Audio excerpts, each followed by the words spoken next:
Ngayong araw ay gagawa ako ng isang bahay na gawa sa tissue. Yes, gawa sa tissue. Susubukan kong mag-survive at manirahan dito sa loob ng 24 hours. Welcome sa bahay ko.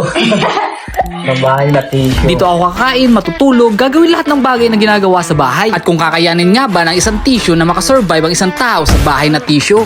Oy, so ayan gagawa na tayo. And ito yung tissue natin, nagbili pa tayo sa TikTok shop. Ito yung 300 plus lang pero ang dami na. And sana makagawa ko ng isang bahay. Ito, dami oh. Tissue quality check. Ayos, makapal oh. At baga pinopromote ko sa inyo itong tissue na to. Pero ayos siya oh, makapal. Mura lang kasi. Hindi ko alam kung paano tayo magsisimula nito. So may mga pundasyon tayong kinuha. Itong tripod, ayos pa to. Tapos, ito mga sasampayan. Ito bang handal? Pwede maging pundasyon? Tingin ko lalaglag to kasi Nakapatong lang siya. Ang kailangan natin itali ito. kasi once na bumigay to sira, lahat yan. Pwede na siguro tong rubber band. Agad ko na nga tinali para masimulan na natin yung bahay na tissue. At nung pwede na, May pa-square na tayo. so at dahil may pundasyon na tayo, susubukan na natin gumawa ng bahay na gawa sa tissue. Kung kakayanin nga ba, alam na ngayon sobrang hangin. Simulan na natin gumawa and ilang roll yung haba ng tissue ang magagamit natin para makagawa ng bahay na tissue. Tali natin to. Uy, napuputol. Hindi siya maganda. Yes, hindi magandang pangitain kasi mahihirapan tayo. Ang pwede lang natin gawin, maging soft and gentle sa paggawa. Kasi itong tissue na to, may tear line. Kaya konting puwersa mo lang, pwedeng maputol. Dapat smooth lang kasi napuputol. Uy, naputol. Parang ang hirap ah. Nung sisipulan ko pala to vlog na to, feeling ko madali lang. Ang hirap pala. At dahil naputol nga yung tissue, sa kabilang kanto naman ako nagsimula. Nakaubos na tayo isang rolyo at ito pala nagagawa natin. Oh, hinahangin-hangin pa. So, sinigzag-zigzag ko na lang. Baka mas makabuti sa atin, di ba? Pangalawang rolyo. Sobrang nakakangalay pero maganda na yung resulta. Dalawang rolyo pa lang. Hindi ko sinabing perfect pero may result na agad. Eto na. Oh, di ba nakikita niyo yun? Banig. Oh, di ba? Mas naging okay siya. Yung kaninang unang rolyo natin na kung ano-ano ang daan, di ba? Naging ano pa pala yun. Naging way para maging banig-banig. So, maganda na. Oh, kita nyo may lilom na tayo. So, pwede na tayong manirahan agad dito. Pero, syempre, kulang pa. Bubong pa lang yan eh. Kaya, dadako na tayo sa pangatlong rolyo kung ano magiging resulta. I feel the rhythm running through my veins. It's the kind of beat that makes me. Apat na rolyo, done. So, tapos na rin yung bubong natin. Napag-desisyonan ko na okay na yan. At makikita mo, malilom na. Ang susunod na natin is yung mga pader. Kaya simulan na agad natin kasi mukhang nakahambon, mukhang uulan. Kasi ang kulimlim ng panahon. Pero tuloy-tuloy lang tayo. Baka sakaling hindi matuloy, di ba? I feel the rhythm running through my veins. Okay, isang rolyo, may pader na tayo. Kaso ang problema, may butas dito. Pero syempre, talagang din natin yan para masabing bahay, di ba? Agad ko na nga binalutan ng tissue para matapos na agad tayo. Okay na.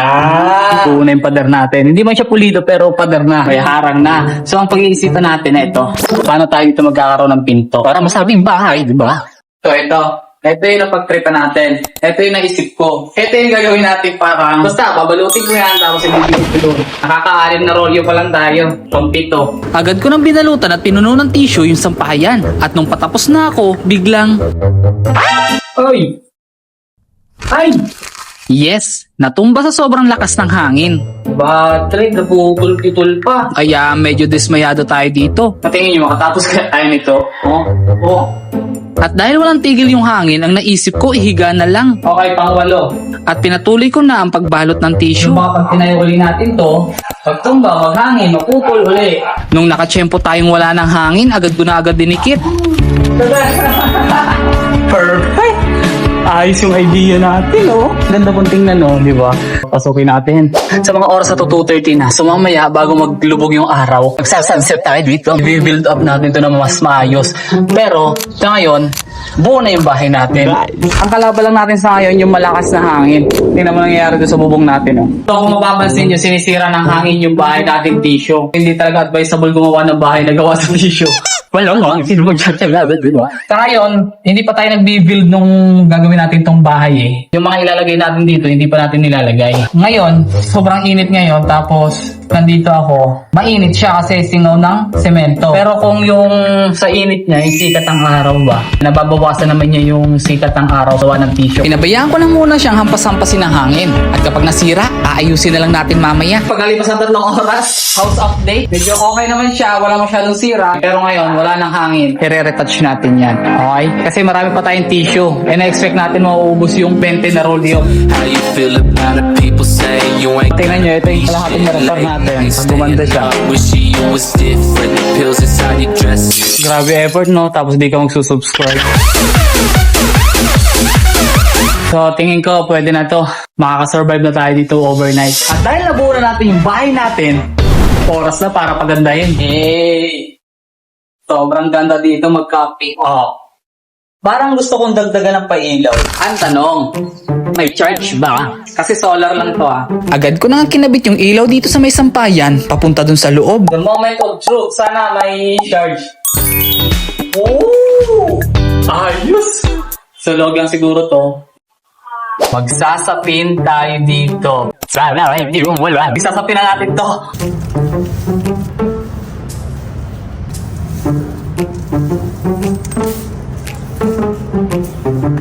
Okay na, sapin-sapin na. Oh, haha! Sino ka dyan? Good evening everyone. So kakabalik lang natin kasi naligo ako. Ngayon malamig na, diba? Tapos syempre kapag malamig maghahamog. Titingnan natin kung kakayanin ng tissue yung paghahamog niya. Sana hindi ganun kalamig mamaya kasi yan tayo matutulog, walang mga harang. So meron tayo dito, camping light. Shopping light, oh. Tapos meron din tayo dito. Hindi ko alam, makikita lang sa TikTok eh. Ganyan-ganyan pa yung ano natin ha. Pagkatapos ko nga magpalipas ng oras ay inakit ko na si Angelica na kumain. Welcome sa bahay ko. Sa bahay na tissue. Sorry. Dami kong ulam oh. Dami kong galunggong oh. Amin. Sarap kasi. Anyway, kumain lang kami ng Angelica at in-enjoy yung pagkain. Kasabay na magandang kwentuhan. Alam nyo ba, minsan na lang kami magsabay na Angelica ang kumain simula nung dumating si baby. At yung minsan na yun, natsyempohan nyo pa, nasabay pa kami no. Buti na lang, sinamahan ako na Angelica ang kumain dito. At pagkatapos nga namin kumain, ay pinasok ko na tong lamesa. Pero naging masikip. Sikip na. Masikip na pala, bakit hindi mo pa inalis? Pero ang kulang natin dito ay snack. Yan, dapat may mga chicherya tayo dito. Medyo mainit siya. Kala ko ba naman malamig ngayon gabi? Paano di init? Puro ilaw yung nakapalipot sa atin, di ba? House tour! Ito yung loob niya.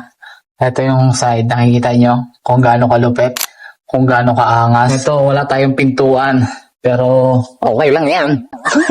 Tapos yung side, puro pader na. Ito lang talaga yung maganda. Ito lang yung may tissue. Ito lang yung masasabi natin na maganda. Okay, tatry natin dito matulog ah.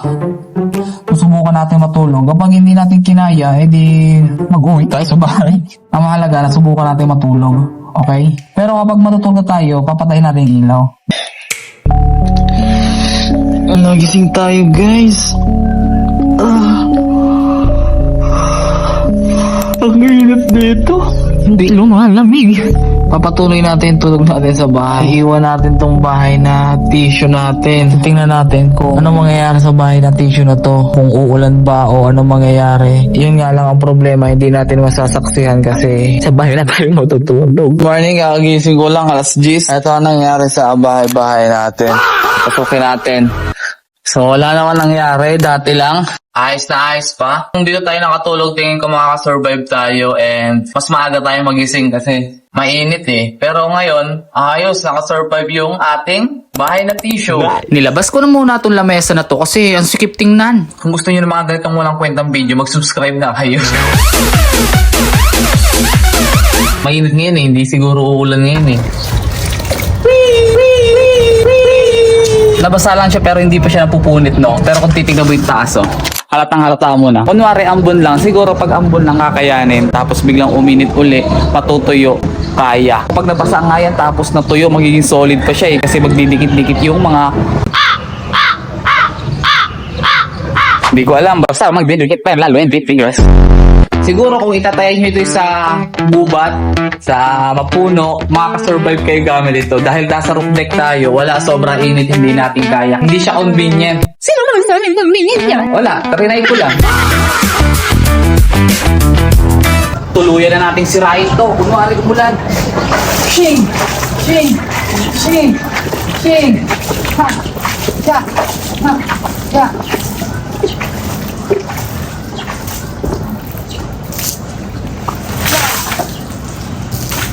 Ganyan ang mangyayari sa bahay natin kapag tissue lang. Wala pa ngayon mild pa lang di ba? Huwag nyo susubukan talaga.